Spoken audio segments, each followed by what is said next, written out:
오디오북. 무엇이 더 큰 문제인가? 대한진국당 신메뉴 2026년 8월 이진국 지음. 프롤로그. 국민은 무엇부터 보아야 하는가? 뉴스를 켜면 하루에도 수십 가지 정치 소식이 쏟아집니다.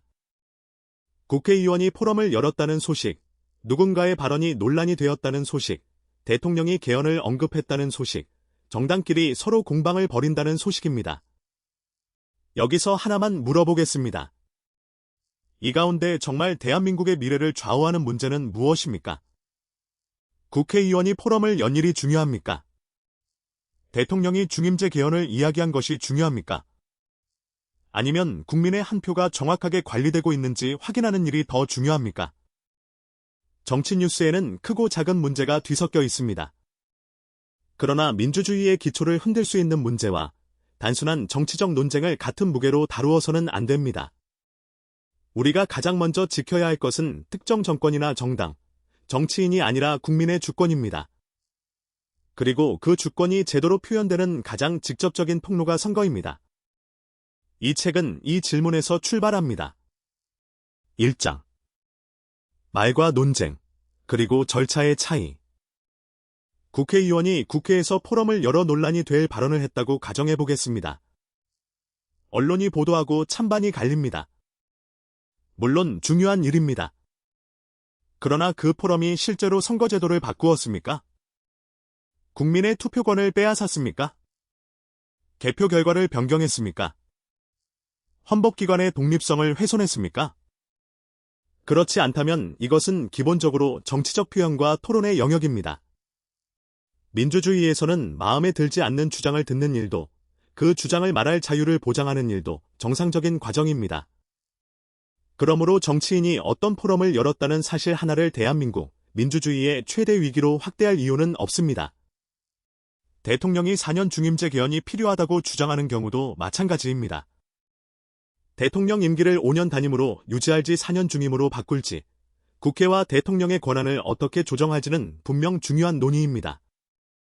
그러나 개헌을 주장하는 것과 개헌이 실제로 이루어지는 것은 전혀 다른 문제입니다. 헌법을 바꾸려면 헌법이 정한 절차, 즉 국회의 발의와 의결, 국민투표라는 단계를 모두 거쳐야 합니다. 대통령의 발언 한마디로 헌법이 바뀌지 않는다는 뜻입니다. 그러므로 개헌 논의 자체를 민주주의가 무너진 증거로 단정할 이유는 없습니다. 오히려 국민이 해야 할 일은 어떤 개헌이 대한민국에 도움이 되는지를 차분히 따져보는 것입니다. 2장. 선거는 입력장치다. 여기서 본질적인 차이가 드러납니다. 포럼은 말입니다. 개헌 주장은 정치적 제안입니다. 그러나 선거는 국민의 뜻을 국가 권력으로 바꾸는 절차 그 자체입니다.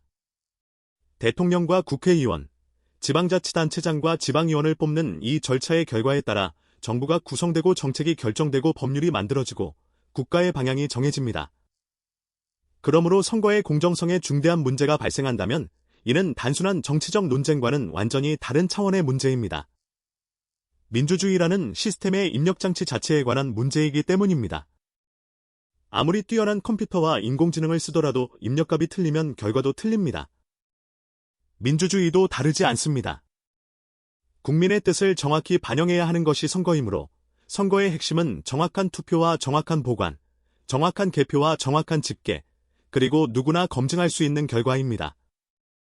3장. 확인하는 사회, 확인할 수 없는 선거. 현대 사회는 이미 믿으라는 말보다 확인하라는 방식으로 움직입니다. 버스가 몇 분 뒤 도착하는지 화면에 뜨고 지하철 도착 시간도 초 단위로 표시됩니다. 교통카드를 찍으면 잔액이 바로 확인되고 택배는 지금 어디에 있는지 실시간으로 추적되며 금융거래는 언제 어디서 얼마가 오갔는지 기록으로 남습니다. 그런데 국민의 주권이 담긴 선거에서는 어떠합니까? 국민이 정말 알고 싶은 것은 투표용지가 정확히 몇 장 준비되고 몇 장 교부되었는지, 몇 장이 투표함에 들어가고 몇 장이 남았는지, 투표함이 언제 봉인되어 누가 운반했는지, 봉인은 개표장 도착까지 온전했는지, 개표 결과와 전체 수량이 정확히 일치하는지 같은 절차적 사실입니다. 국민이 이 사실을 독립적으로 검증할 수 있는가? 이것이 핵심 질문입니다. 4장. 세 가지를 섞지 않기. 여기서 하나의 원칙을 세워야 합니다. 누군가 부정선거가 있었다고 주장한다고 해서 그것이 곧 사실이 되지는 않습니다. 반대로 부정선거는 절대 있을 수 없다고 주장한다고 해서 모든 의혹이 자동으로 사라지는 것도 아닙니다. 민주주의 사회에서 가장 좋은 방법은 증거를 확인하는 것입니다. 그러기 위해서는 세 가지를 명확히 구별해야 합니다. 법원 판결이나 공식 조사로 이미 확인된 확정된 사실, 수사기관이 압수수색이나 조사를 진행 중인 수사 중인 사실, 그리고 아직 객관적으로 입증되지 않은 의혹입니다. 이 세 가지를 한꺼번에 뒤섞어 말하면 오히려 국민을 오도하는 결과가 됩니다. 선거가 정말 깨끗하다면 검증을 강화하는 일을 두려워할 이유가 없습니다. 투명한 선거라면 검증할수록 문제가 없었다는 결론에 도달할 뿐입니다. 반대로 실제 문제가 있다면 검증 과정에서 드러날 것입니다. 그러므로 국민에게 필요한 말은 선관위를 믿으라는 말이 아니라 모든 국민이 확인할 수 있도록 시스템을 공개하겠다는 말입니다. 5장. 두 종류의 신뢰. 민주주의에는 신뢰가 필요합니다. 다만 신뢰에는 두 종류가 있습니다. 정부가 그렇다니까, 선관위가 그렇다니까, 정치인이 그렇다니까 그냥 믿는 맹목적인 신뢰가 하나입니다. 자료를 직접 확인했고 절차를 확인했으며 독립기관이 검증했고 원자료를 다시 봐도 결과가 같다는 검증 가능한 신뢰가 다른 하나입니다. 이 책이 지지하는 것은 후자, 즉 검증 가능한 신뢰입니다. 국민을 속이는 가장 손쉬운 방법은 하나의 거짓말을 하는 것이 아니라 중요한 문제를 사소한 문제로 덮어버리는 것입니다. 선거제도에 대한 중대한 의혹이 제기되었는데 누군가의 말실수를 하루 종일 보도하고 정치인의 포럼 하나를 두고 며칠씩 논쟁하는 사이 정작 국민이 확인해야 할 문제는 뒤로 밀립니다. 뉴스의 크기와 국가적 중요성이 항상 비례하지는 않는다는 사실을 기억해야 합니다. 6장. 정권은 바뀌어도 제도는 남는다. 민주주의에는 대통령과 국회, 법원과 정부, 언론과 시민사회라는 여러 기관이 있습니다.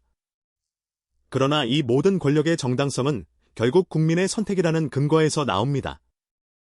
그 선택을 제도화하는 것이 선거이므로 선거의 공정성은 보수의 문제도 진보의 문제도 여당이나 야당의 문제도 아닌 국민 전체의 문제입니다. 오늘은 한 정당이 집권하고 내일은 다른 정당이 집권할 수 있습니다. 정권도 바뀌고 대통령도 국회의원도 바뀝니다. 그러나 선거제도는 계속 남습니다. 정권은 5년 뒤 바꿀 수 있고 국회의원은 4년 뒤 바꿀 수 있지만 국민이 선거 자체를 믿지 못하게 되면 민주주의의 교체 장치 자체가 고장납니다. 그래서 선거제도를 제대로 만드는 일은 어떤 의미에서는 정권을 바꾸는 일보다 더 근본적인 과제입니다. 7장. 먼저 고쳐야 할 것들. 대한민국이 민주주의를 실질적으로 강화하려면 다음 문제부터 논의해야 합니다. 선거 과정의 투명성을 높이는 일, 투표용지의 제작부터 폐기까지 전 과정을 추적 가능하게 만드는 일, 투표함의 봉인과 운송, 보관 과정을 투명하게 만드는 일, 개표 과정에 대한 독립적 검증을 강화하는 일, 전산자료의 변경 이력을 남기는 일, 선관위와 별개인 독립적 감사와 검증 체계를 갖추는 일, 그리고 선거관리 과정에서 문제가 발생하면 즉시 국민에게 공개하는 일입니다. 이 7가지가 먼저 자리를 잡아야 그 위에서 다른 논의도 의미를 가질 수 있습니다. 8장. 브레이크부터 확인하자. 4년 중임제나 5년 단임제, 대통령제나 내각제, 의원 집정부제 같은 권력구조 논의는 모두 필요한 논의입니다. 그러나 그보다 먼저 물어야 할 질문이 있습니다. 국민의 한 표가 정확하게 반영되는가라는 질문입니다. 이 질문이 해결되지 않은 상태에서 권력구조만 바꾸는 것이 무슨 의미가 있겠습니까? 자동차의 엔진을 바꾸기 전에 브레이크부터 확인해야 하듯 민주주의도 권력구조를 논하기 전에 국민의 주권이 정확하게 전달되는지부터 확인해야 합니다. 진짜 민주주의는 특정 대통령이나 특정 정당, 특정 후보의 편이 아니라 국민의 편입니다. 그래서 선거는 공정해야 하고 개표는 투명해야 하며 선관위도 대통령도 국회도 법원도 모두 감시와 비판의 대상이 되어야 합니다. 민주주의에서는 성역이 많아질수록 오히려 그 체제가 약해집니다. 에필로그. 무엇부터 바로잡을 것인가? 민주주의에서 가장 위험한 말은 그냥 믿으라는 말일지 모릅니다. 국민에게 필요한 말은 확인해보라는 말입니다. 자료를 공개하고 절차를 공개하고 기록을 공개하고 감사를 받고 독립기관의 검증을 받아 최종 판단을 국민에게 맡기는 것, 그것이 민주주의입니다. 처음 질문으로 돌아가겠습니다. 국회의원이 포럼을 열었습니다. 대통령이 개헌을 이야기했습니다. 정치인들이 서로 공방을 벌입니다. 모두 나름의 의미가 있습니다. 그러나 대한민국의 민주주의 전체를 놓고 보면 우리는 더 근본적인 질문을 먼저 던져야 합니다. 국민의 표가 정확하게 관리되고 있는가? 선거 결과를 국민이 독립적으로 검증할 수 있는가? 선거관리기관 역시 국민의 감시를 받고 있는가? 그리고 의혹이 제기되었을 때 정치적 편견이 아니라 증거로 판단할 수 있는가라는 질문입니다. 이 질문에 분명히 답할 수 있어야 합니다. 만약 문제가 발견된다면 정당과 대통령, 국회의원을 가리지 않고 고쳐야 합니다. 선거제도를 바로잡는 일은 어느 한쪽의 승리를 위한 것이 아니라 대한민국 국민 모두의 권리를 지키는 일이기 때문입니다. 버스가 늦으면 우리는 앱을 확인합니다. 은행에서 돈이 빠져나가면 거래 내역을 확인합니다. 택배가 어디쯤 오고 있는지도 실시간으로 확인합니다. 그런데 대한민국의 주인을 결정하는 선거에서는 왜 국민에게 믿으라는 말이 먼저 나와야 합니까? 우리가 요구할 것은 의혹을 무조건 믿는 것도, 선관위를 무조건 불신하는 것도, 정치인을 무조건 믿는 것도 아닙니다. 증거를 확인하고 그 결과에 따라 판단하는 것입니다. 이것이 민주주의입니다. 무엇이 더 큰 문제입니까? 정치인의 포럼입니까? 개헌 논쟁입니까? 아닙니다. 그보다 먼저 살펴야 할 것은 국민의 주권이 행사되는 가장 기본적인 절차가 제대로 작동하고 있는가라는 문제이며 그 답은 믿음이 아니라 검증으로 얻어야 합니다.